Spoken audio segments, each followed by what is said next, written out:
together consistently. So we continue to have these events so that we can gather as a community, because there are many different people here from many different movements, but all under the umbrella of child safety. And that's what tonight, that's what we're here for. We're here to honor everyone that's here, everyone that is showing up in bravery and courage, and also learning what we can do and having events like this where we can collaborate and we can network, so that honoring turns into action. Hey Greg, welcome to you.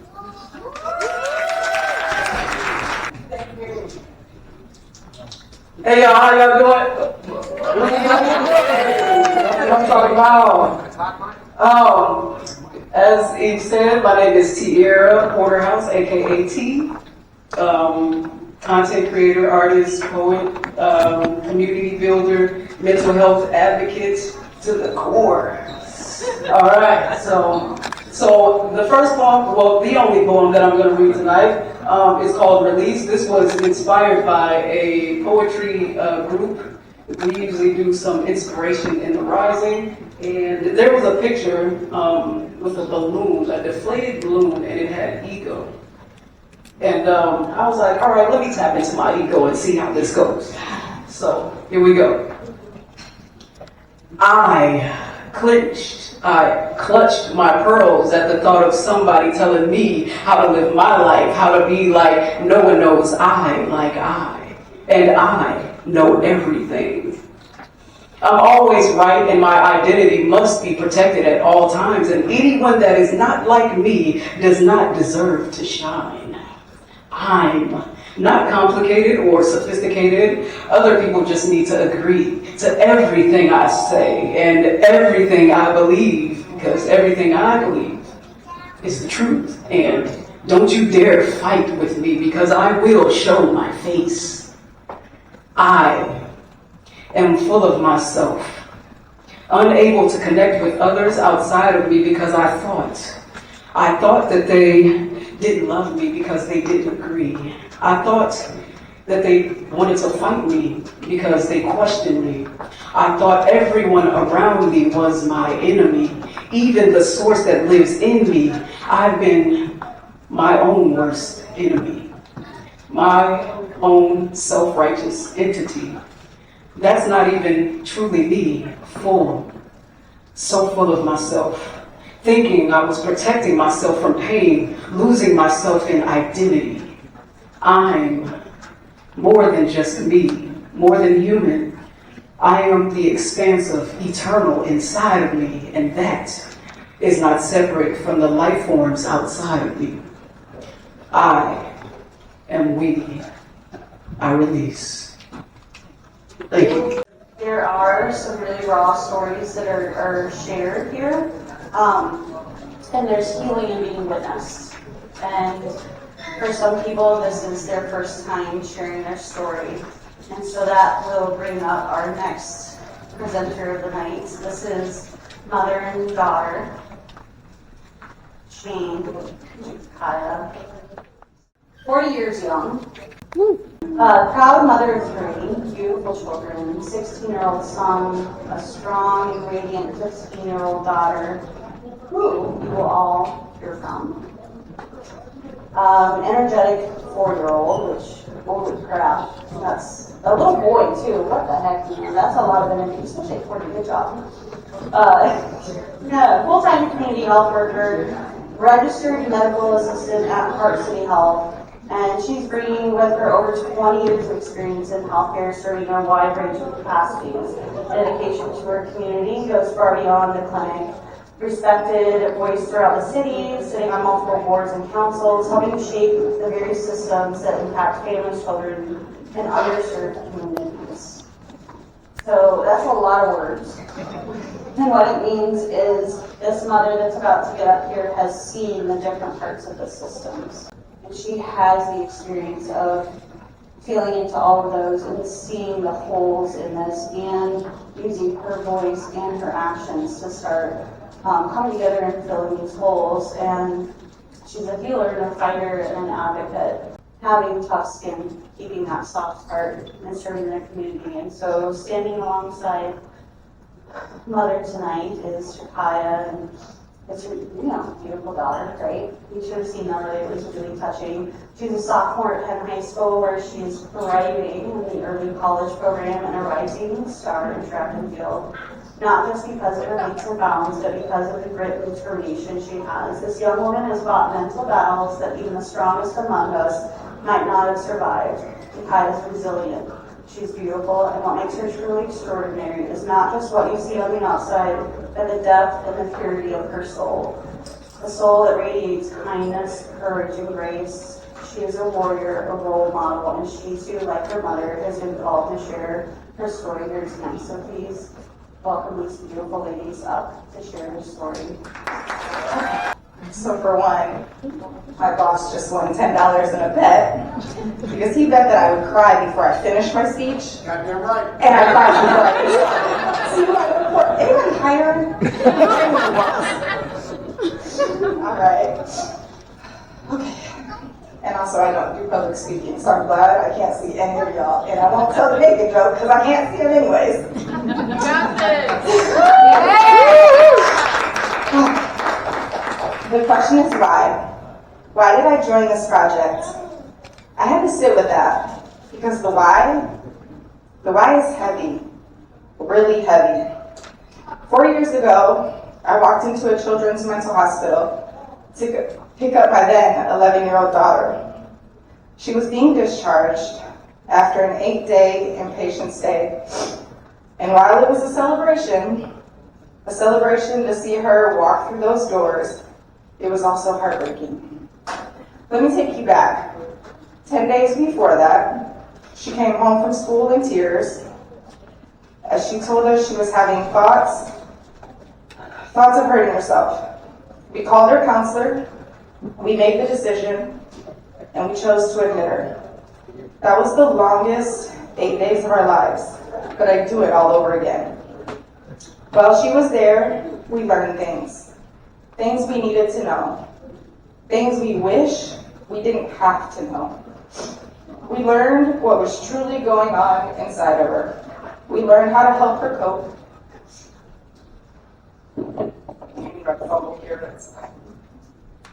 She discovered tools, she found her voice, and we got answers. And on May 28, 2021, we watched her walk out of those hospital doors. Not just our daughter, but a survivor. Today.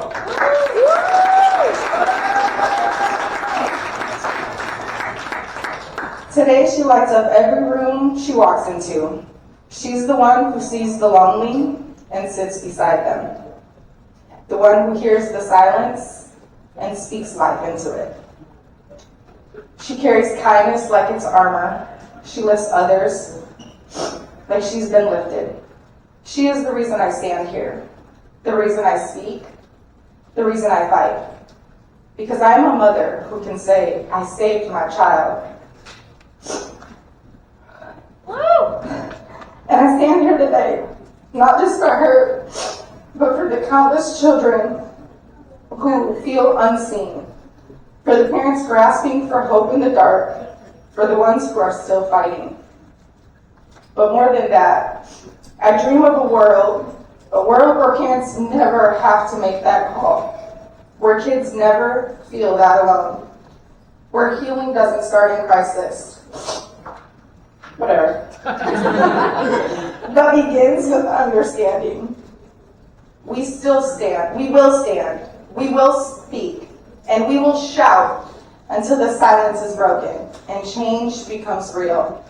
And now, with more pride than I can ever put into words, I want you to meet the young woman who taught me everything I just said. She is strength. She is light. She is proof that healing is possible. And I have the honor of calling her my daughter.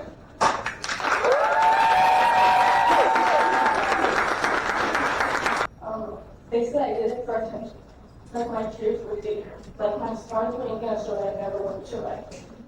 They said I won the spotlight when all I ever wanted was to be heard. To see when you're crying out for help and the ones you thought would hear, turn away with disbelief. It doesn't hurt you, it just follows you. It taught me early that sometimes the only person who will listen to your story is you. At 11, I spent 8 days in a place with locked doors and white walls, where time slowed and healing started. Not because I was broken, but because I needed space to begin putting pieces back together. I used to lock myself up in the bathroom just to cry, not for attention, because it was the only room I could fall apart in peace. I remember the look on my mom's face when she saw the fresh scars. That moment cracked something inside of me, a pain louder than I had ever felt, but it was also the moment I knew her baby girl needed help. I felt alone, no friends. Always the one left out, invisible even in a crowded room. And still, I'm here, 15 years old, standing in the light of opportunities I never thought I'd live to see. I used to be the one who needed saving. Now I'm the one who listens. I help my friends in ways I wish somebody could have helped. So here's what I hope. If nothing else, let my story be the bridge between silence and survival. Let it give you the courage to ask for help because it is not embarrassing. It is brave. And sometimes your strength might just save somebody else's life too. Words can heal or they can destroy. So be mindful. Because telling somebody it is for attention might be the reason they stop. But telling them, I hear you, might be the reason they keep going. Yeah, that's amazing. Thank you so much for sharing these. We can kind of take a deep breath after that. So let's transition into our next presenter for the night. Our next presenter is Carrie Shane. So this is my second Speaker Truth Project event that I've spoken out at. And this is the first space and first time that I'm actually going to be saying the majority of this.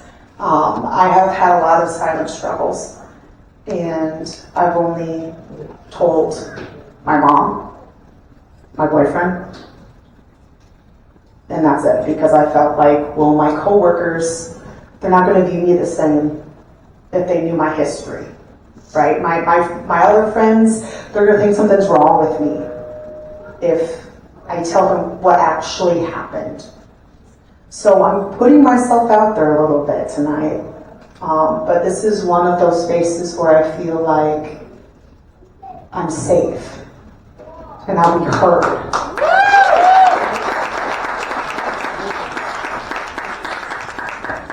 So now, as my heart is beating out of my chest, we will begin.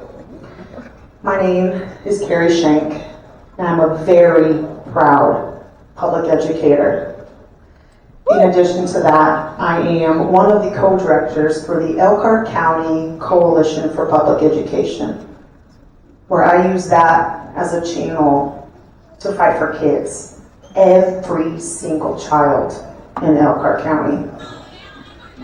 I have been teaching for about 10 years, and I've been advocating for bully prevention, bullying awareness, in mental health for about 15. I started my platform when I was in college. So a little bit of background. This is where we get into a lot of the dark, the shadows, the things that have been buried. When I was in middle school, I was sexually harassed by a boy who I was head over heels for. He took advantage of that, put me in a very uncomfortable place that I didn't realize was bad until I was an adult, which is even worse. In high school, I was mentally tormented and cyberbullied by someone who I trusted as my best friend. My mental health broke further as I entered college.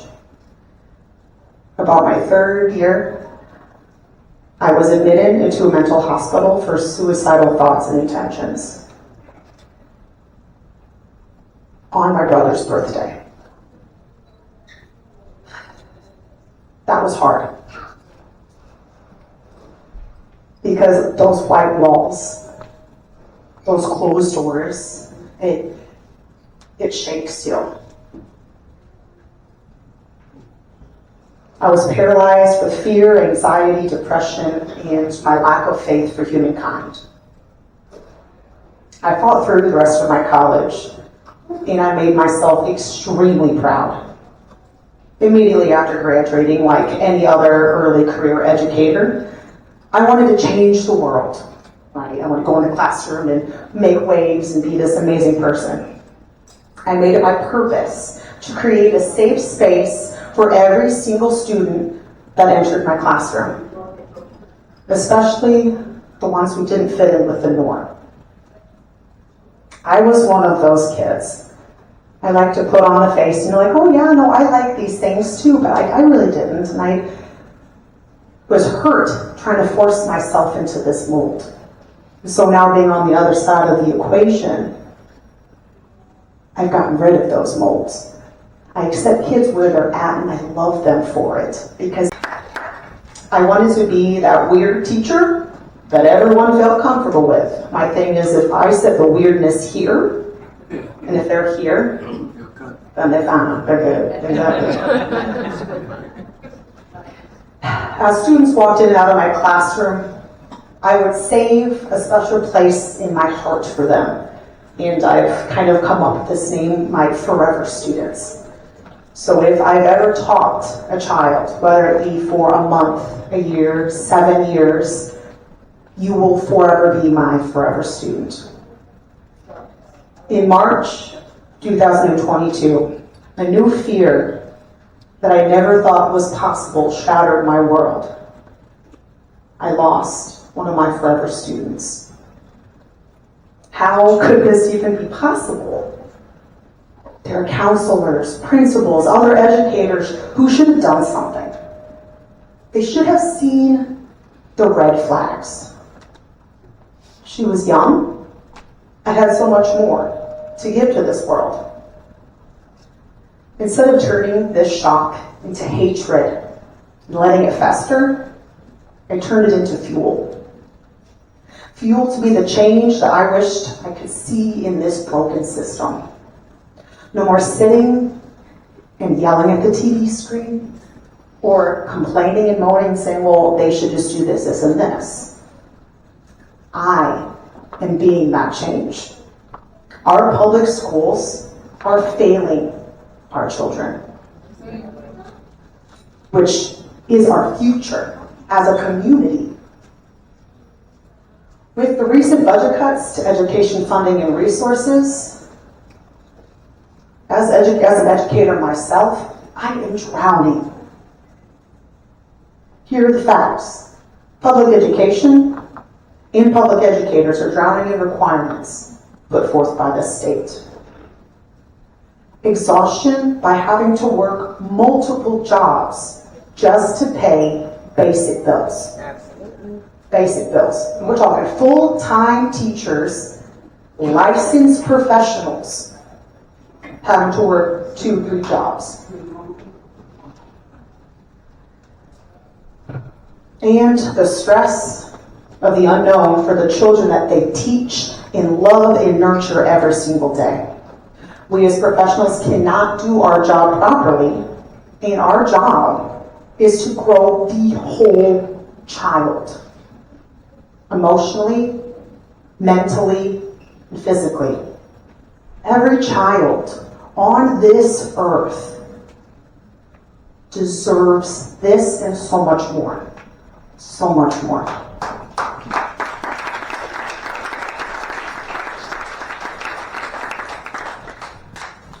And so what I do is I fight. I fight for every student in every school, in every socioeconomic status, of every race, of every gender, of every IQ level, in any and every emotional state. I fight for children every day. Thank you.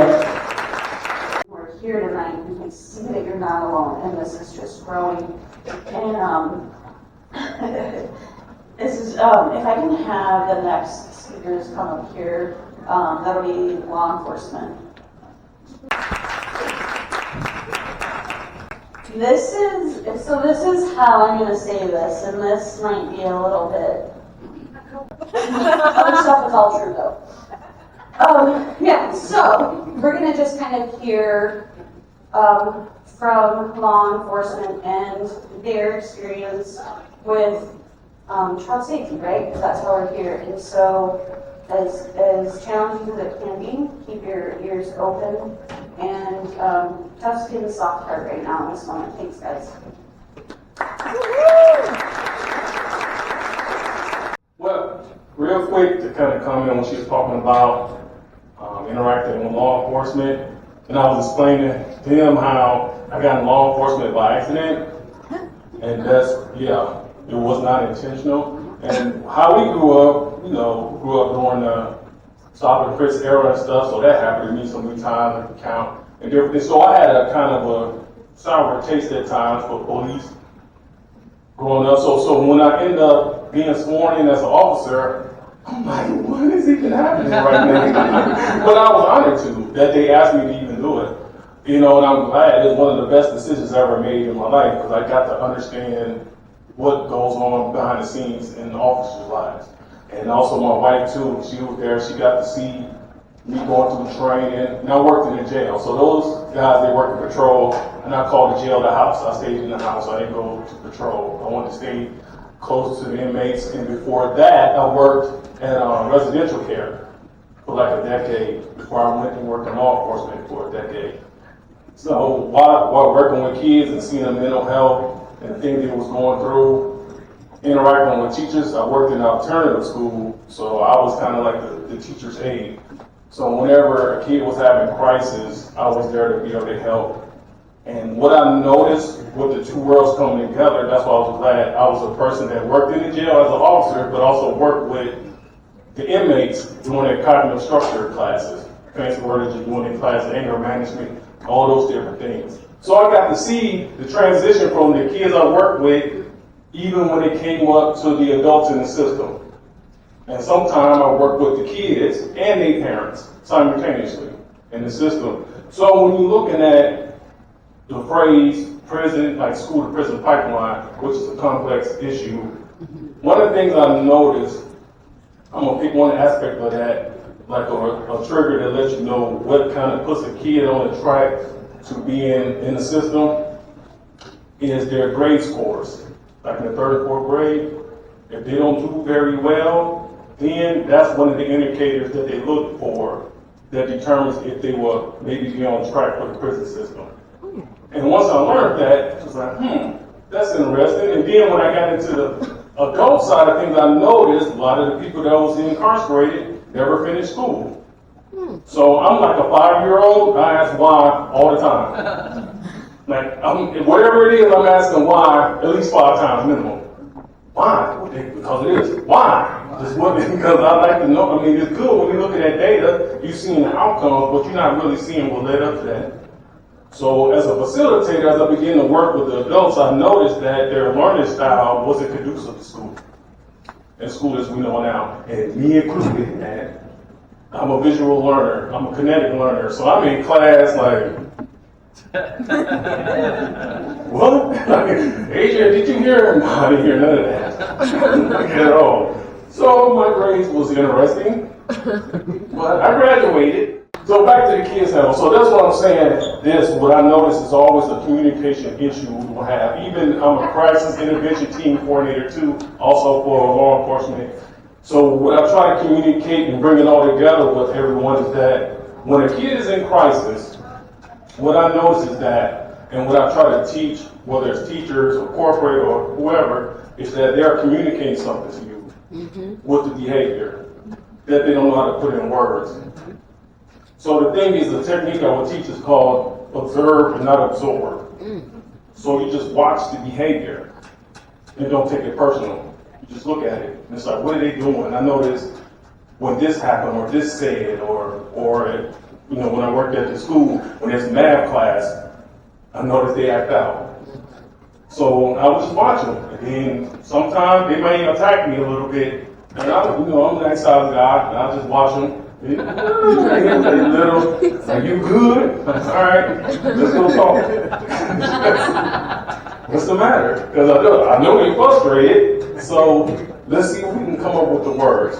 Now, I know in school, regular school system, they don't have the luxury of doing those type of things. You have a ton of other people in class, So this is another technique I would teach as well. When I run the groups, the thing I would teach is how they can encourage each other and look out for each other. So if I got a group of 20 people and we're discussing mental health issues or trauma, and I can't monitor everyone, it's impossible to do that. So what I do is teach them how to monitor and look out for each other. And I do that with the kids. It's just like, how do you be there and create a safe space for each other? So when I do the ride-alongs, I'll go with officers while working in jail, I would just teach them that. So again, there's the principle of teaching it, but then there's working with them to help them figure out their own self, because we got our own traumas as well. And if you working in the field, it all depends on the day or how the week go, you are seeing a lot of stuff and dealing with a lot of things and see it, dead bodies, whatever you could think of, and then if you're not careful or if you're not skilled or you don't get the help, you're not processing that well at all. So then when you're not doing that, then it makes you'll see it in the field sometimes. You'll see where things can go south when it's working with kids or someone like that. I'm trying to really wrap it all up because I did so many different layers, worked so many layers in this. But that's some of the biggest key takeaways. Like when even when work with the kids about strategies on how to fight as well. It's how it all began with my son, and I will hand it over. So when my son was in junior high, he was being bullied by a teacher. And he was bad. I mean, he was super depressed and everything. And, we went to the teacher about it. He wasn't going nowhere. And went to, school administrators higher up. Still wasn't really going nowhere. To give you an example how bad it was, my son had about 60-some referrals in half a school year. None of them was a conduct issue. He never cussed nobody out. He never fought anyone. It was like referrals because he was taking too long sharpening his pencil. And that's not even a joke. Wow. And the school, and this is when I noticed, my wife and I, he had detention, so we was picking him up from detention, and we noticed all the kids was coming out from detention.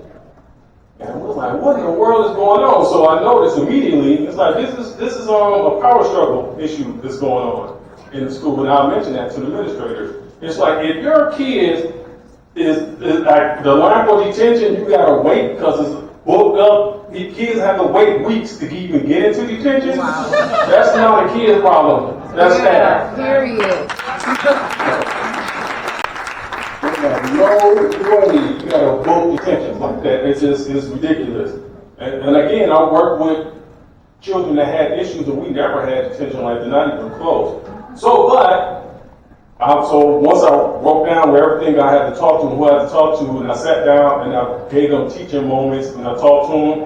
And then when that didn't work, I said, you'll be hearing from my attorney next. And then magically, everything was fine. And then someone moved to another school. But the thing is, we felt empowered to do that. So we work with parents at times because sometimes they feel intimidated by administrators and things. So that's one of the things we do. And it's like, yeah, I deal with bullies. Ever since I was little, we had no choice when we was growing up. So whether it's bullies as little bitty people or bullies in the system, which, I don't think they was trying to bully us. I just think we know how it works. They just kind of just blowing us off till the attorney came into play.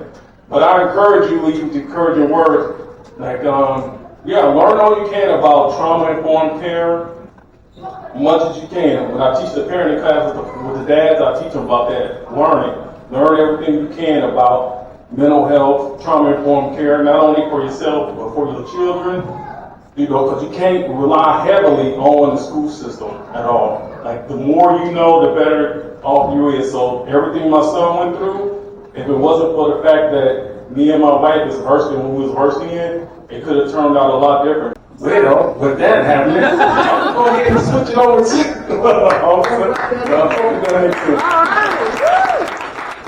Good evening. I want to piggyback on a little bit what you just said there about the pipeline. So I did work in the jail for 10 years, and one of my duties there, I did the initial intake process. And there's probably about 40, 50 different questions I had to ask. And one of them was, do you have graduate high school? And the alarming number that I saw, no, really indicated to me the pipeline is true. And when I had the opportunity, I came up an officer to do the SRO, I wanted to take over that. Let's back up to that, because also too, grades were a reflection of getting in trouble. I should have already been in jail. Second grade was the best 2 years of my life. That's not a joke. So I got it. With that being said, I didn't have the best school experience, so I thought maybe by becoming an SRO, some of those kids I can take under my wing and maybe help out, help their school experience become a better one. So then from there, I took over the DARE program along with one of our other St. Joseph officers. And that gives us the opportunity to go and talk to kids, life skills to keep them from getting into that pipeline. And one of the big ones is that we cover in there, and you can back me up, is bullying. A lot of kids, I think even at the younger age, don't know what bullying is. Maybe it's happened to them and they're just redoing that behavior over and over. So when it's explained to them, I think maybe it clicks into some of them, but then also too, when I'm in front of kids, if they feel they need somebody to talk to because they're not getting listened to by the school system, I'm there for them. We can talk. You can come to my office. We can talk. And that one is kind of hits me. I want to give some kids a place to talk to. So not all officers are bad. We're here for you guys. One of the things that was really alarming to me when I got into the school system, excuse me, was it's been a while since I've been in school. Not the most social media tech guy. And when I was in school, if we had a problem, you had that problem, you went home, and home was your safe space. You got away from it, right? For the most part. Well, not anymore. And that was very eye-opening to me that kids, you go home, and it doesn't stop because you got the social media platforms. And it's just hammering these kids over and over. I told my wife, I said, our kids will not be in any of that. There is no need for them. What good comes about it? Right. How many of us can not say, our kids benefit from social media because of this? But we can all raise our hands and say how they didn't benefit and how it hurt their lives. So that, to me, we're not doing that. Kids don't need it. So that was like one of the big eye-opening things to me. And I'm assuming some of you guys here can relate to that. I see some heads nodding. So as a parent, to all the parents, watch what your children are doing. If you are going to let them be on it, I know there's apps out there. You can monitor who's saying what to them, what they're saying to other people. Because I've seen a lot of bad bullying happen out there. And on the flip side, as law enforcement, we want to go after those people. We all agree it's not right. But a lot of times, we don't have the assistance from the social media platform. I can write a warrant and maybe 3 weeks later get a response. So if we need to work on something, laws that may hold them accountable for what is happening. Because when it's something serious and I need to know maybe if this person is, who this person is that posted on somebody else's Facebook page or whatnot, we need to know right now, not 2 weeks from now. And I can tell you, and you can probably back me up, I've had many late nights get a phone call that kids are maybe talking some bad thoughts, having some, getting dressed, going to their house. Hey, mom, dad, this just got brought to our attention. The school system I work for has a hotline, anonymous hotline, and this tip just came through. Are you aware of it? And a lot of times parents aren't. So we do care. We do want to make a difference. And that's all I have. What is holy God? I'm not used to using a microphone. Going from, I was a third shift street goon. So when we got into pursuits, I was the guy that called out. If the guy crashed or we got stopped, I was the guy that called out the orders. And everybody else just stayed quiet because I had a booming voice. So, anyway, yes, I am an SRO, best job in the world in law enforcement, hands down. Like I just said, I was 5 years, well actually, got hired at the Sheriff's Office in 2011. I'm going to walk around a lot also. got hired in the jail, and then went to the road. After 5 years on the road, trauma starts to build up. I wasn't handling some situations, some issues very well, and decided it was time to make a move. And I didn't even know anything was going on.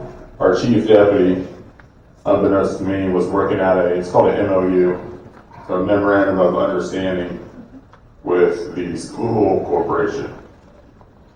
Every SRO should have a Memorandum of Understanding that's a list of what that SRO is doing, what he will do and what he won't do. So, and it's actually one of the school board members that sent me the article in the newspaper. So I put in for it, put in my letter of interest, and I got it. But now I have a middle school and 2 elementary schools, and I teach there. So we talk about Miss Rachel's been filling me in on what situation up here. She had spoken with the prosecutor, and it's kind of crazy compared to our situation. My job as an SRO, I'll give you a day-to-day, like a basic day. I get there at 7:30, 7:45 I stand at the front of the school and welcome all the writers, give them fist bumps, hand out candy. I'm a Zot man. Anybody know what Zots are? Yeah. I just discovered them this past school year. I don't know how they fizz. I think it's some devil stuff going on. I don't understand the fizzing process, but the kids eat them up. The parents donate them, give me money to buy them on Amazon. So I'm the Zot man. And after that, the bell rings at 8:10, and then I go check all the doors, make sure all the doors are secure. And then after that, I might I'll get my cup of coffee, go to the gym, play whatever games the kids are playing, just hang out with kids. And then I'm out in the hallway. We have 3, so our middle school is kind of weird. We have 6th, 7th, and 8th graders. So we have 3 passing periods. So I'm out in the hall in the passing periods, passing out more Zots.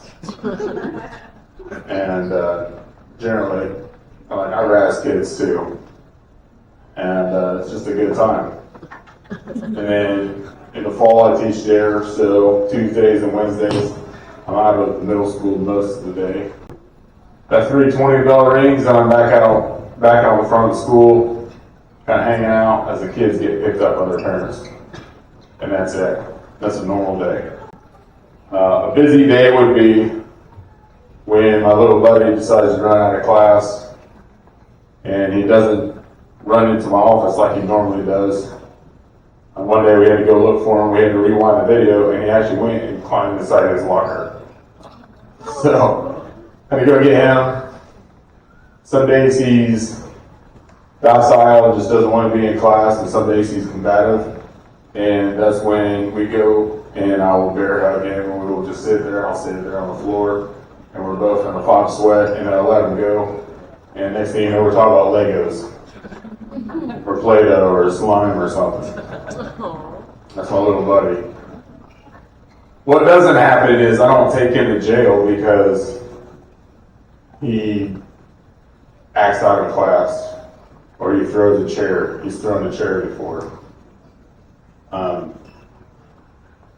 He's got trauma, right? Yeah. No kid wakes up and is like, man, I'll be bad today. I'm going to throw a chair. I'm going to cause a disturbance. I'm going to do this. I'm going to do that. No kid wakes up in the morning and says they're just going to be a hellion. Chris is he's an adopted boy. His parents aren't really equipped to take care of him.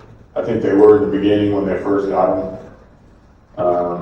Due to, they both have health issues and stuff like that. So he has a lot going on, and sometimes he just needs some understanding.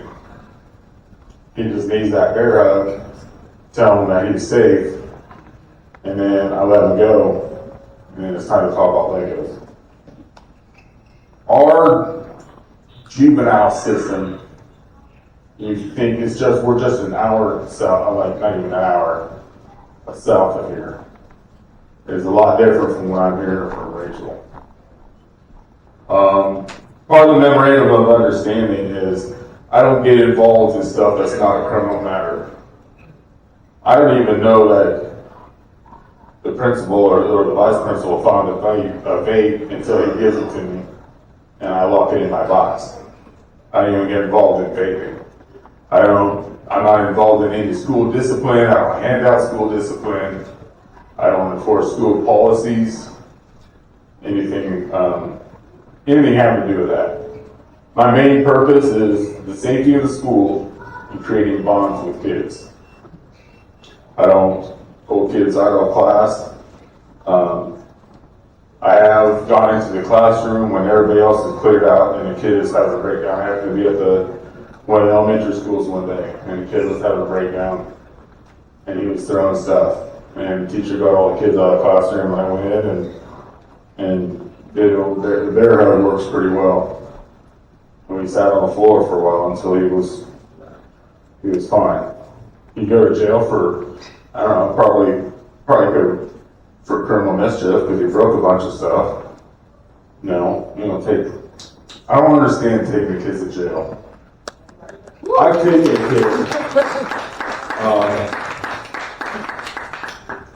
Is the juvenile justice system still open down here? I've been in there before. That place is not nice. I can't imagine being an 8, 10, 11-year-old kid and being in that place. So, talked to Rachel yesterday, or was it last week? I can't. Time goes so fast anymore for me. And she was telling me she met with the prosecutor. The prosecutor is basically dead set on, what did she say? Like making an example with kids. Arrest them all in Elkhart County. Arrest them all in Elkhart County. For being disruptive. I was disruptive as a kid. I was a farter at school. I was disruptive. You could arrest me for farting in 6th grade. I mean, seriously. That's what kids do. They're disruptive. I don't know what happened around in Elkhart County where they just decided to start arresting kids. And St. Joe. That is Elkhart. In St. Joe. Yeah. We arrest. Like we have Warsaw High School. Warsaw is the county seat in Kosciusko County. And that high school probably has 3,000 kids. There's 3 SROs in there, and they don't even arrest people. Yeah, they'll forward stuff to probation. I think they actually do stuff for vaping, but Warsaw's a whole different there. But yeah, they don't arresting kids in our county, as even when I was on the road, was not even a thing. Probation doesn't want to ruin a kid's life or get them off on the wrong foot when they maybe could just use some counseling, right? Go to counseling, have a kind of like a develop a plan, because a lot you'd be surprised the number of parents that do not know the resources that are out there for them. Right. In our county, Rachel and I have talked about this also. Kosciusko County, there's a counseling place in Warsaw that is pay whatever you can afford and bring your kid. There's Belma Center has an agreement with each school district. There's Tippecanoe Valley, there's Warsaw Community, and there's Wallace Community Schools. Each school district has a number, I think it's like 5 or 6. You get free counseling sessions from Belma Center. I've heard that. Rachel's told me that stuff is non-existent around here also. So we have been blessed in that aspect. I don't know where to start on, and it makes me sad that an 8-year-old kid could be arrested for causing a disturbance in class. I just don't. I can't wrap my mind around that. But I am here. I'm part of this. I got my new bracelet from Miss Nikki. That tickled me. I was so sad when it snapped. Does everybody know what this bracelet is? No. So I tell, I actually told I tell her a story whenever I can. And I told it in Dare during the bullying. So this is Rio's bracelet. Rio all red. And Rio had alopecia. And I'm sure Aaron's around here somewhere. And her mom. They're back there. I'm right here. Oh, there you are. I think he went to go potty. So Rio had alopecia. And alopecia, all the ladies know what alopecia. This is not alopecia. This is just, I was picture use it or lose it. I didn't use it because I shaved my head since high school, so it's just like, I'm out of here anyway. There he is. So Rio had alopecia, and she was bullied terribly. Think of girls that lose their hair and lose their eyebrows. How mean kids can be. So she ended up taking her life. So March 22nd, March 14th, 2022. And I talk about her whenever I can. I'm so glad I got another bracelet. I broke my other one mowing my lawn. I got hung up on my tree. And I finally and I tell kids all the time, it's like, hey man, because it's an awesome bracelet, right? Yes. So the kids asked about it, and so it helps me tell Rio's story. But Rio's Rainbow they got awesome foundation, their website, Facebook page, stuff like that. Go check them out. But I think that's all I got to say. Thank you very much.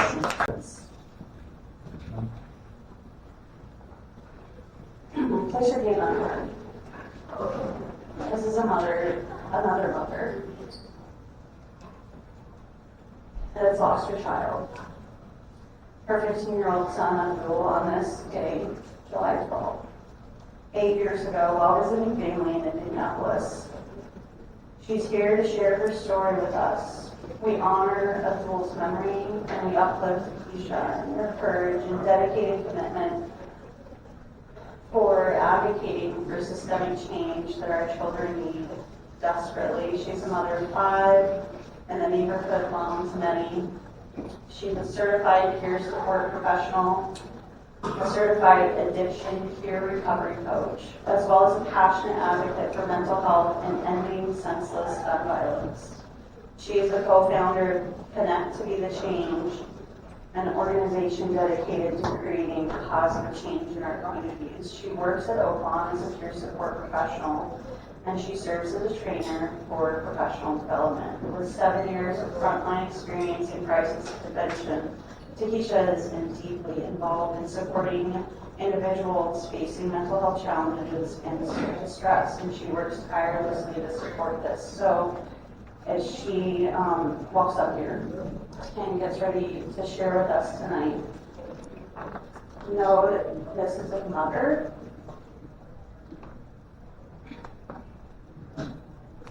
that has taken the time to share with us her story about her son on the anniversary date of when her son was taken. And we appreciate you doing this.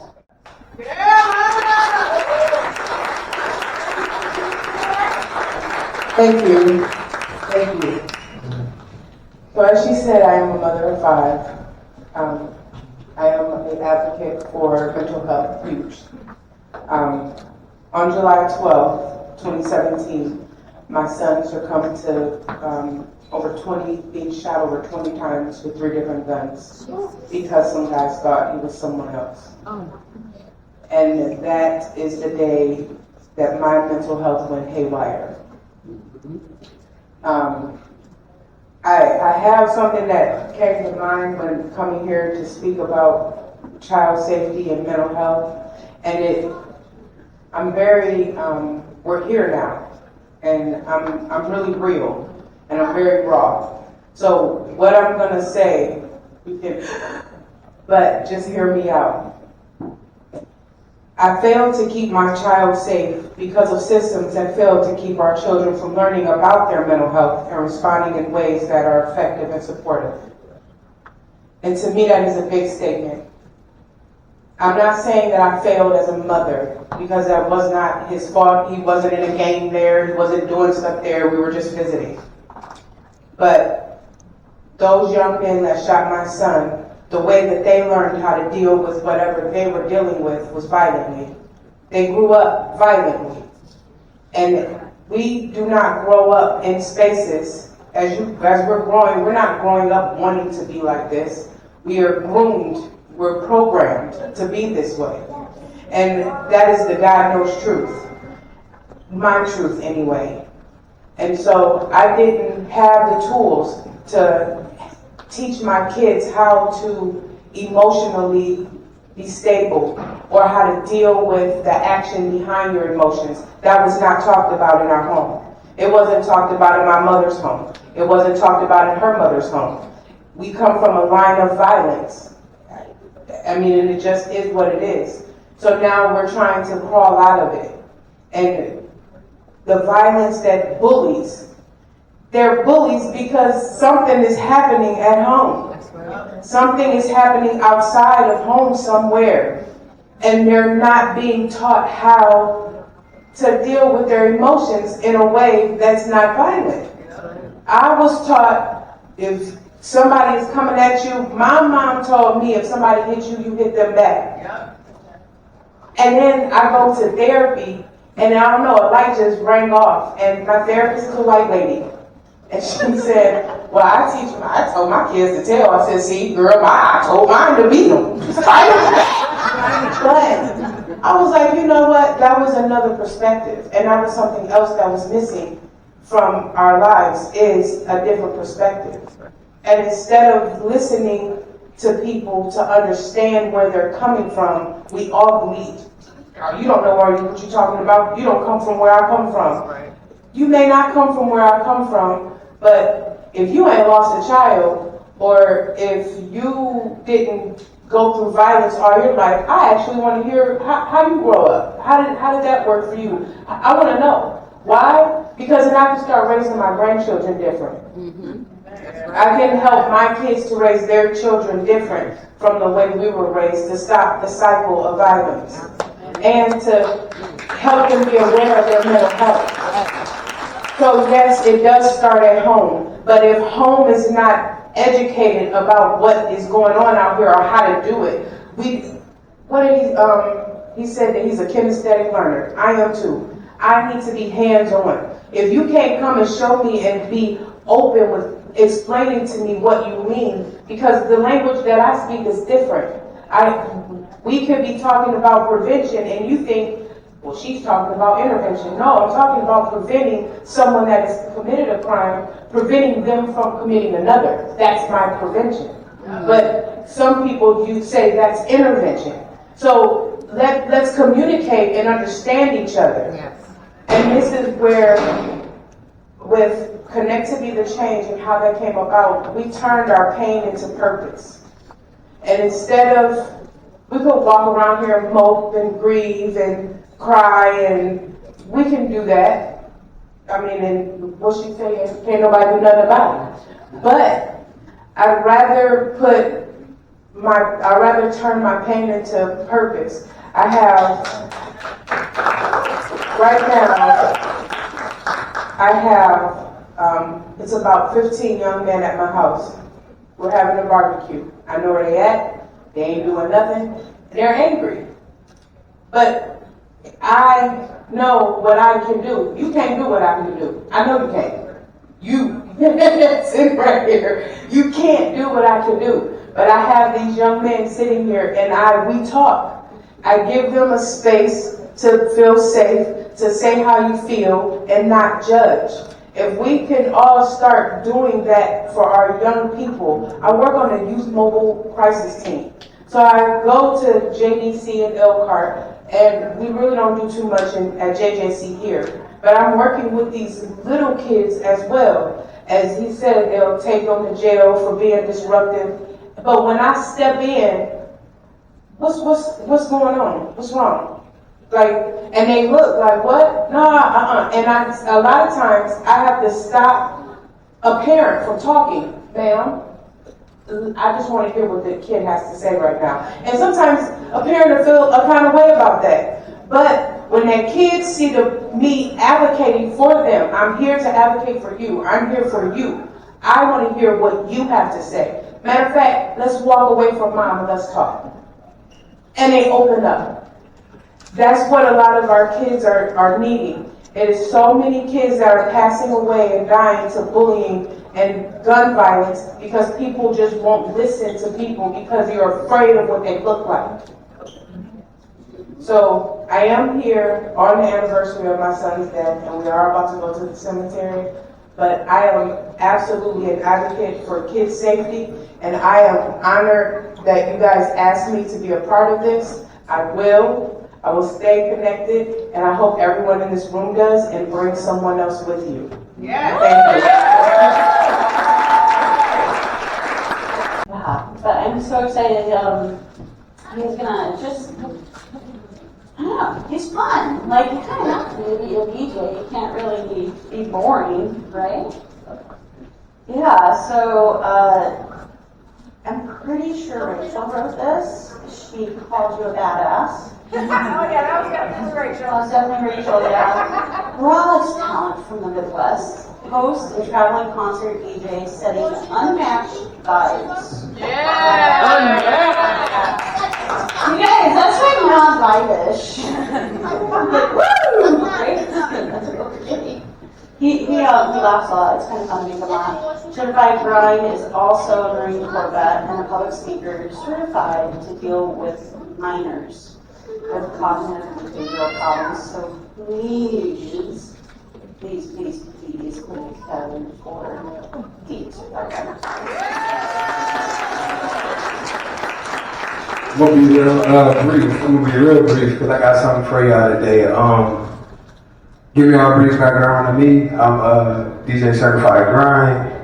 I'm from Michigan. I was in the Marine Corps. Hoorah! Any Marines in the building? Hoorah! Okay. Right after the Marine Corps, though, I came home. Didn't have no help. Didn't have no assistance. Went straight back to Kalamazoo, Michigan, and I was going through depression. I didn't know what depression, PTSD. I didn't know what none of that was. I was raised in a household that also was, don't come in here crying. If something wrong with you, you better shut up and suck it up. So I didn't know how to talk. I didn't know how to communicate. I didn't know how to do none of the above. Very few skills. I got out and I went back to the only thing I knew. Speeding the story up, I started selling drugs. Got around old habits. Ended up getting incarcerated for 10 years. Came home after the 10 years and decided, hey, look, I'm going to do it right this time. Went, got a job with the union, worked there for like maybe 4 months. Was doing good, thought I had a good job, man. And they came in and was like, hey, you're a felon. You got to walk off the site. And I was like, for real? Yeah, you got to go. Found another good job. Long story short, I found about 4 or 5 good jobs in a row. And every time I got walked out because of an old felony from 10 years ago. I literally served my time, was a 5-year Marine Corps veteran, and I guess you can't be a felon as a veteran. So what I did, I turned around and started my company. I love music. I've always had a love for music. I started Grind Time Enterprises, LLC. We're incorporated. If you need anything, weddings, festivals, any events, we'll definitely come out. But in saying that, I want to speed it up. I literally turned around and got my certificate to deal with cognitive behavioral youth. Yeah. Then I turned around, Then I turned around and went to a school for public speaking. So I started getting on different platforms, public speaking, sharing my story, doing exactly what we're doing right now. And I found out the strength in sharing your story with people, man. You find out you relate to way more people when you open your mouth. So I've been doing that. I've been enjoying it. This is actually the funnest job I've ever had. And in doing that, though, I was able to open up some doors for my nephews, nieces, friends. We started media. We started clothing. I mean, it just kept expanding. It kept going. And today, I don't really want to blow my horn too much. I'm going to let them do what they do. I just literally lost a cousin in Kalamazoo, Michigan. So, yeah, so that gun violence thing is definitely real. We got to definitely start communicating, talk to people more. The suicide, all that. We definitely got to communicate more. I'm going to get out the way. I like to talk. But I'm gonna let her share her story with y'all real quick, and then we gonna get into the program. Right on, thank you. Hey y'all, my name is Sean, and I'm from Mississippi. I came down here when I was 19, and the reason for that is because I didn't have nobody, but I also had strangers leading me, and I just want to appreciate you for what you're doing today. Because kids do need to express themselves. I was a kid in alternative school at 14. I was a kid that wanted to kill myself at 14, 15. And I really appreciate everybody that's doing this and all the organizations. And I also thank, me certified and having me here. Like, this was big. I didn't want to come, but this is big. And I appreciate y'all. Thank you. My music is my therapeutic release. I deal with depression. I suffer from depression. I don't want to relive depression in my thoughts. I want to be happy. Yo, what's up, everybody? What up? What you want to go? You want to go to penitentiary for the rest of your life for somebody to say you real? Into me, baby, you know, into me, yeah. Don't lie, into me. She says I'm sick and tired, like why you needing me, yeah. Baby, come with me, yeah. Baby, watch the sea, yeah. For me, you know this was my last on me, baby, I spent my last on you. The game's gonna get the pass on you. That's all I look at my past on you.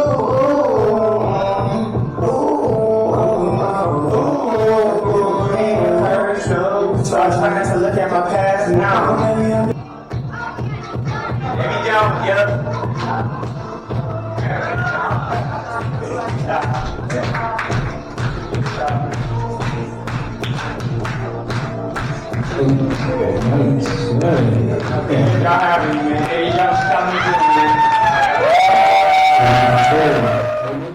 Thank you guys so much for that.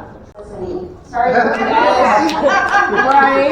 Just kidding. Not really. No. Okay. So our next speaker that we have, Alexis.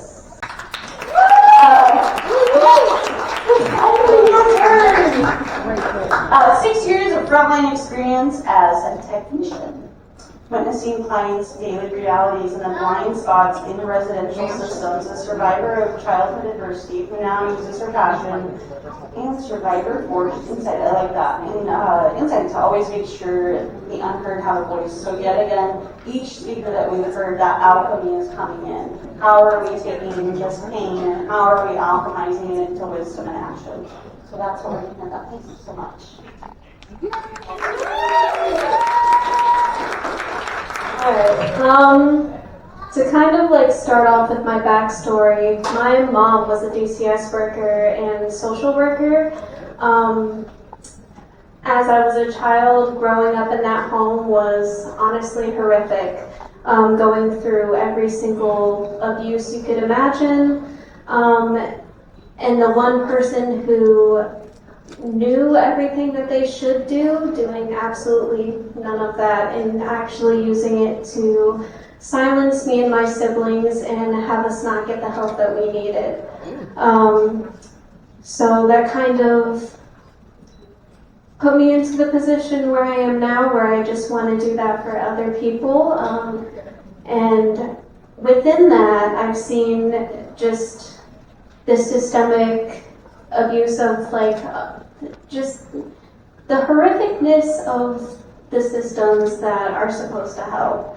Like I said, I work in residentials, and honestly, I can't tell you how many kids have gone home to their abusers, how many have gone home and OD'd.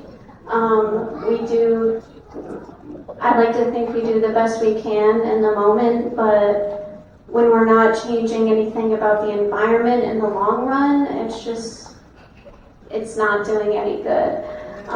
So I do have like a couple poems about it. The first one is called Heavyweight. Diverted eyes denied, the body branded, not mine. Heavyweight hangs on still growing shoulders. And then I have another like prose thing. I can't remember when the glass first began to form, if one blackened memory, or if the glass grew like ivy, hurrying to cover me with each new injury. At 9, I thought it grew so tall, so strong, that no one could hear me. The taps of Morse code ringing in their ears with no translation. At 12, it became stifling. I beat the silence till my knuckles bruised and bled, screamed soundless till my throat was raw and red. Still all they saw was the bloody mess before me. I begged, hoping my eyes would carry my pleas, and my mother replied, "Who do you think put you in there?" I curled onto the cold floor of my display as she walked away. I spent winters writing messages on the frosted of glass that no one would read. It was so icy, I couldn't see clearly.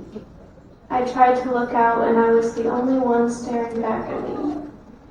The pain demanded me to look at it, so I did what I could to tame it, make friends with it, and my breath thawed the pains. Eventually, I chipped away at the glass, cutting my fingertips as I slowly pried myself out. It took years. Sometimes it's still here. Now when I see someone in a familiar holding cell, I pick up a hammer, crack the glass, and say, "I see you. It's cold in here. Let's get you out."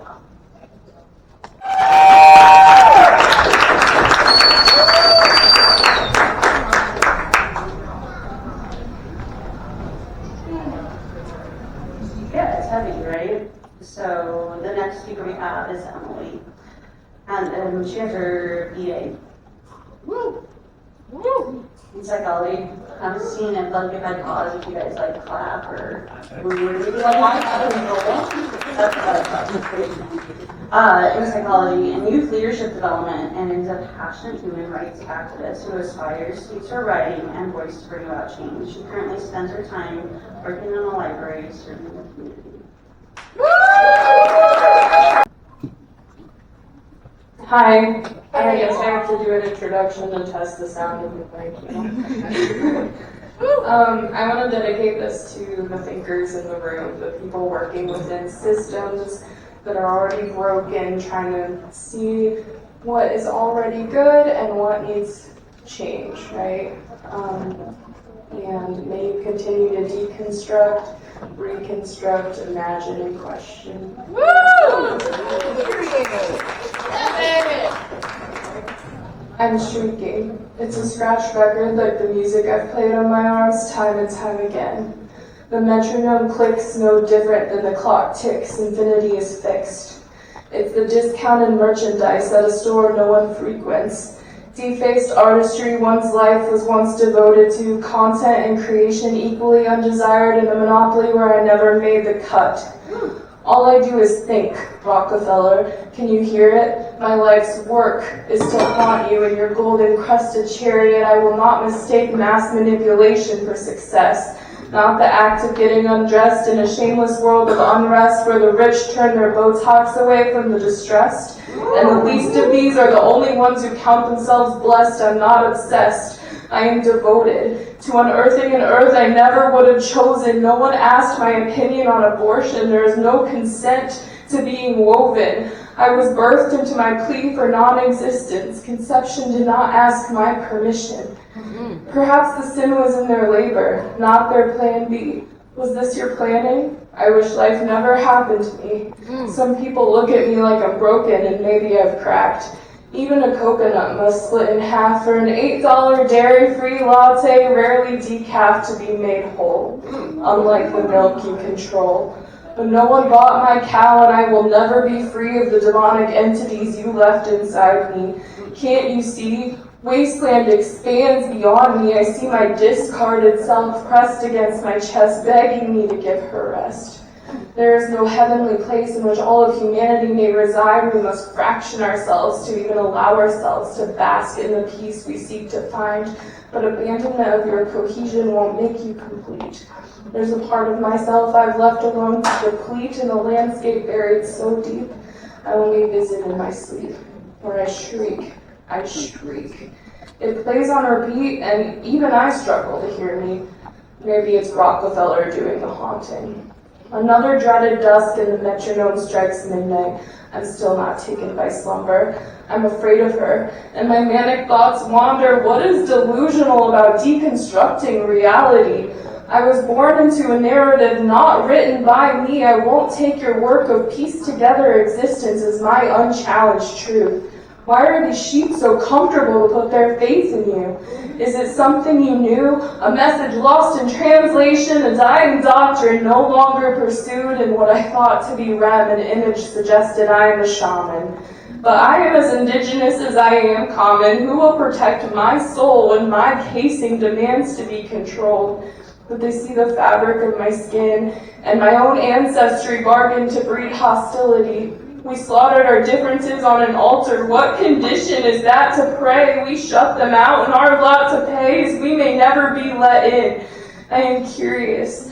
I revere the messages my own privilege robbed me of the privilege to hear. Please, I am tanking in fear. Our white wool doesn't understand anything we deem queer. It was organized to play out this way. No one can complete the puzzle if you scatter the pieces on different bays. And to face our own species are both predator and prey. Say their names. Why do we need possession to see a message that's been clear the whole time? This life, maybe every life, was never even mine. We've grown far too vast and fragmented to ever seek what we wish to find. I may not see the full image, but I refuse to stay blind. What a paradox to seek a nominal resting place for a cardinal being. If you want a world free of evil where all the goodness of humanity may rejoice, do you not also need a polar opposite destination for the malignancy in your voice? But don't you love her? Don't you love her enough to hold her? She was still you. What is there to do but live in the mediator of the two? Because if you heard her sharp screaming despair, I don't see how you could hold any goodness to bear witness and still leave her there. The only justification for justice is an eye for an eye, and we lose the scope of what's right when we avenge at the expense of our sight. Retaliation makes no one better than the predator. Through the act of writing, I am able to expound. It's growing clearer now. It's only myself I shrink. As for my parting words, John D. Rockefeller, the greatest work is to think. And I will flush your self-involved illusions down my kitchen sink like a culty Kool-Aid. No one will dare make me drink. Say their names.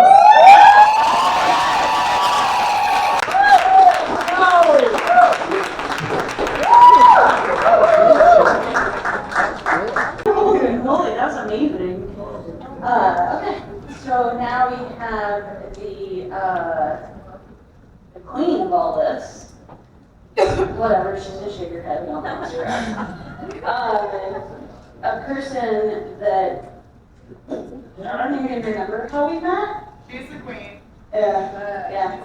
And I just knew that like the instant that I met her, there was going to be something. I didn't know what it was going to be.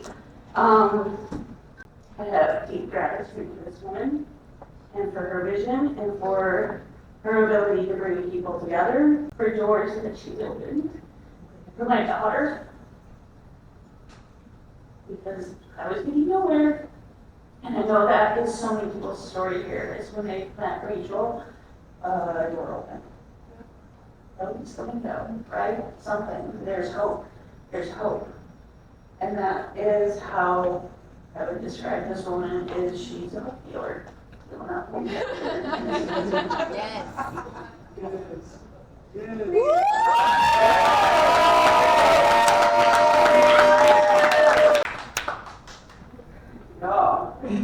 Thank you, truly. And it's incredibly humbling to be up here, y'all, because while I appreciate being called a queen, I'm a king.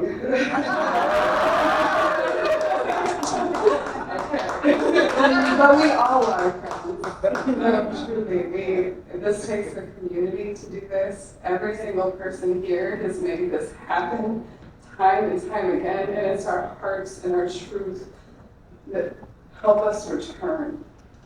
And so many folks I spoke to tonight have been so nervous to be here. And anyone that knows me knows this is the hardest place in the world to be. I do not want to be in front of this microphone. It is not my place, but I'm called to be here. Yes. And Spirit will put us where we can do the most work. That's right. And so we've been brought here as a community, y'all. And it's important for us to all know that we have a space here. And so to tie it all in, we are launching a campaign for child safety and mental health in our state.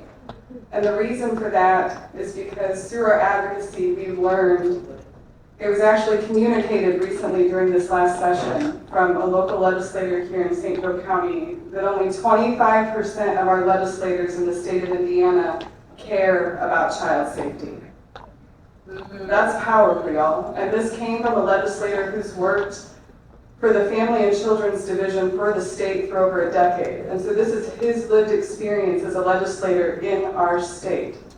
If only 25% of our legislators give a damn, we gotta flip some shit, y'all. Yeah. Amen. And that's what we're here to do. Yeah. Because this is our community. These are our children. Yes. And they work for us. That's right. Yes. They work for us, y'all. So the bigger our voices get, the bigger this movement gets, they can't shut us down one by one when we are a fucking movement. That's right. That's right. Our hearts and truth are what make this a movement, because we won't be silenced. We refuse to be silenced. And we know that the systemic abuse is from the schools, to the juvenile system, to DCS, to Medicaid. It is throughout all of these systems, but who is left to hold the systems accountable if everyone is silenced? It leaves us. Let's do it. And we're fucking here for it. All day, all day. It was my great honor to introduce the beautiful, the talented Talia Gillespie.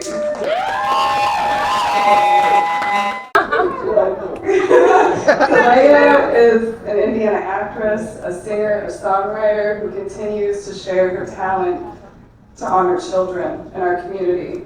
And in just 1 week, y'all, she'll be heading to New York Performing Arts Academy.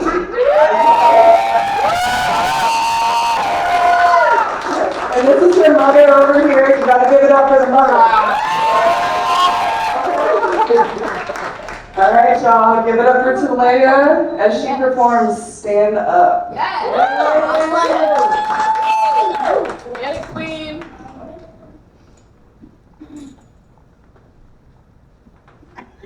Real quick. One. Can I have one more round of applause to all of you?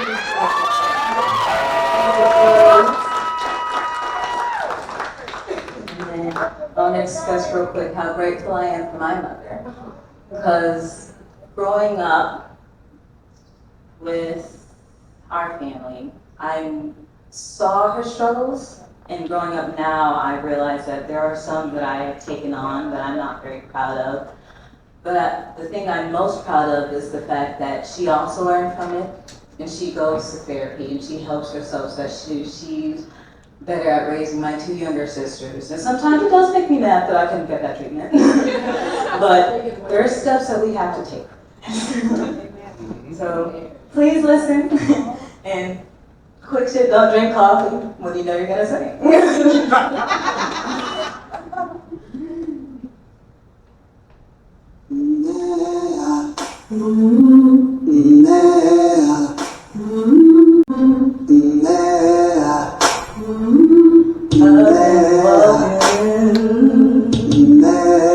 My face turned to the side. Weight on my shoulders, pulled it in my life. And I've got eyes in the back of my head, just in case I have to run. Woo!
how y'all doing? My name is Antoine Williams Sr. I am the photographer for these events. I am honored to be a part of this.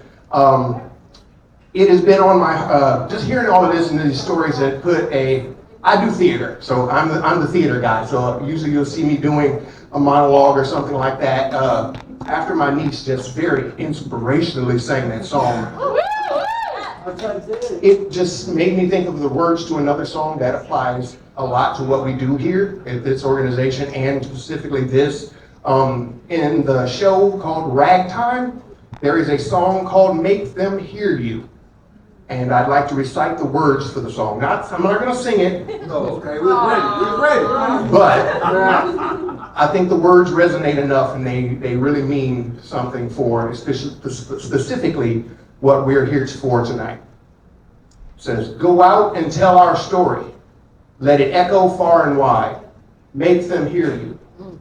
Make them hear you. How justice was our battle and how justice was denied. Make them hear you. Make them hear you.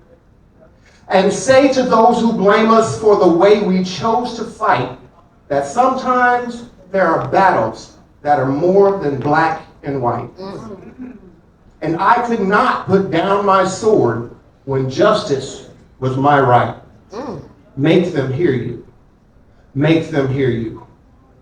Go out and tell our story to your daughters and your sons. Make them hear you. Make them hear you.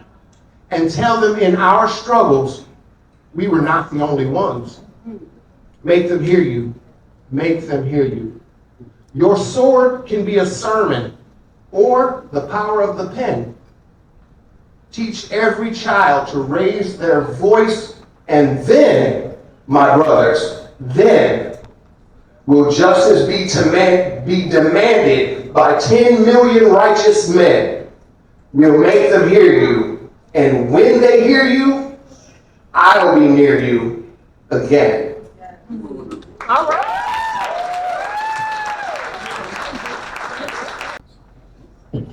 Okay. Now, we're concluding.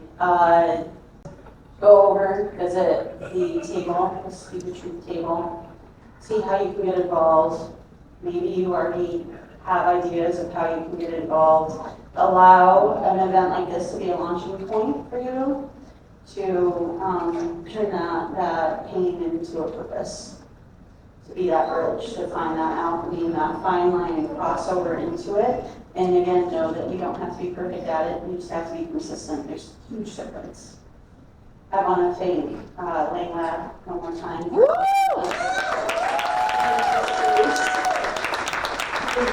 You're much appreciated. I want to thank our DJ. So much. Thank the Spencer Boys.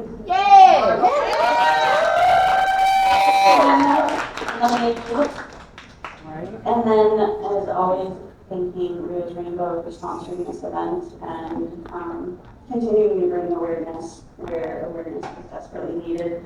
And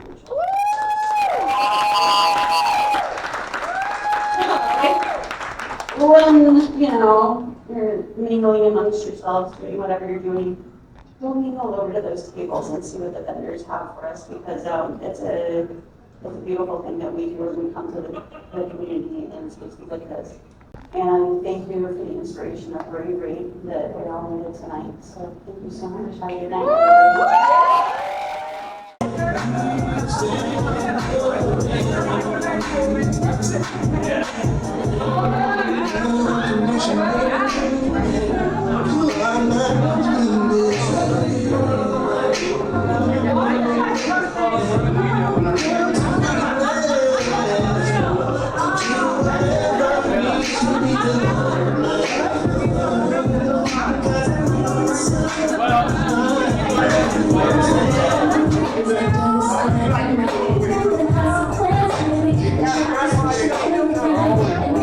Right.